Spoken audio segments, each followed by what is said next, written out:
Salut, c'est Guillaume. Je vous propose de découvrir un extrait du prochain épisode de Course épique. Course épique, c'est chaque semaine un invité, une course, une histoire hors du commun.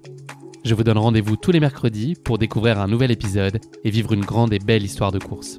Mais avant ça, place à un extrait de notre prochain épisode. Tu as parlé de Patrick, donc, qui est ton entraîneur depuis 2010, Patrick Bringer.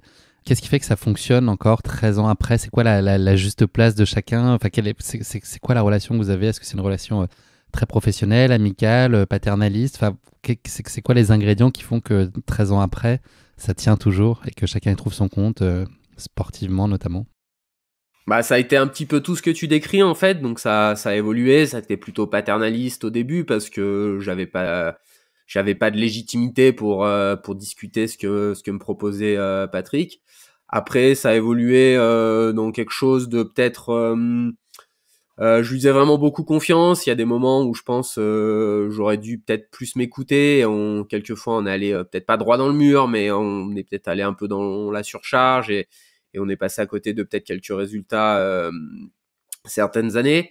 Et après j'ai eu une période, je pense, je le situerais un peu au moment de ma fracture de fatigue où j'ai commencé à avoir moins cette envie de me faire mal, de toujours s'entraîner plus dur. Et donc là, à ce moment-là, c'est devenu une relation un peu plus, plus de, plus collaborative, plus d'échanges et de périodes où je me gère et où Patrick regarde plus un peu avec un œil extérieur, plus des moments où il est plus vraiment directif et impliqué. Ça dépend vraiment de la période et c'est lié à ce que moi j'ai envie de faire. Si on parle de l'année 2022, il y a une grande partie où j'ai passé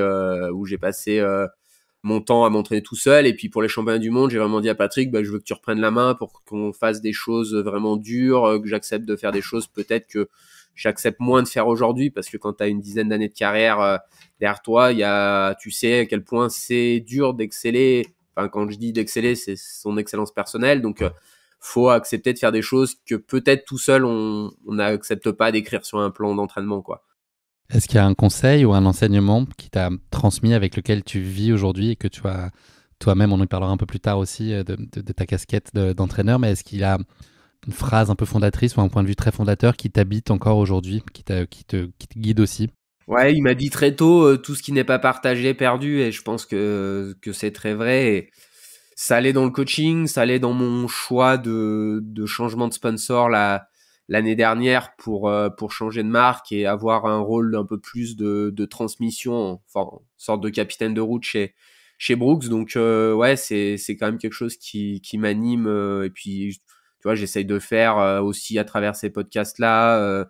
Ou dans la bande AD+, de voilà transmettre tout ce que j'ai pu recevoir et tout ce que le sport m'a apporté, parce que je dis souvent que le sport c'est un peu la vie en accéléré, donc ça a beaucoup de vertus parce qu'on a le droit de se tromper, et ça a souvent moins de conséquences que entre guillemets dans la vraie vie, quoi. On avait eu l'occasion d'en parler, Nicolas, pendant quand on s'était croisé cet été à Chamonix, la veille de ton ECC.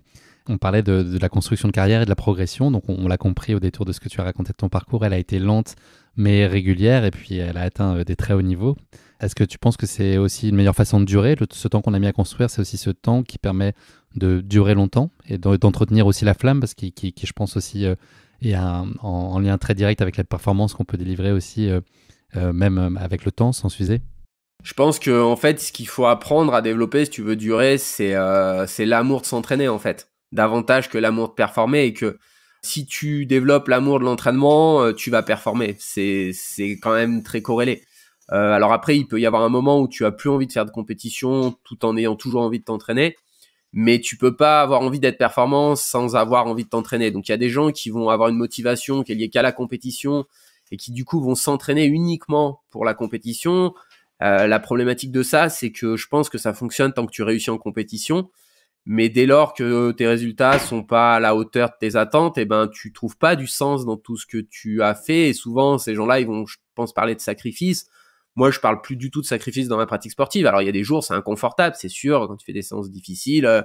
Si quelqu'un te disait tu peux être aussi performant sans le faire, il y a des jours où tu dirais ouais, d'accord, je reste dans mon canapé, c'est ok, mais globalement, c'est quand même avant tout, voilà, vraiment cette envie de faire du sport, de trouver, de dépasser ses limites, et puis aussi d'accepter que qu'il y a des moments où on n'a pas envie d'aller chercher ses limites. Et ça, c'était quelque chose que j'avais du mal à accepter quand j'étais un athlète plus jeune. Aujourd'hui, c'est comme ça. Je sais que, entre guillemets, je suis pas un feignant. Donc, si j'ai pas envie de faire des choses, c'est qu'il y a des raisons physiques, mentales, que peut-être le jour où, à toutes les séances, je me dirais ça, ben, ce sera sûrement le temps d'arrêter de faire de la compétition. Mais tant que c'est très marginal dans ma pratique, c'est pas pour moi compliqué de continuer à essayer d'être performant, quoi.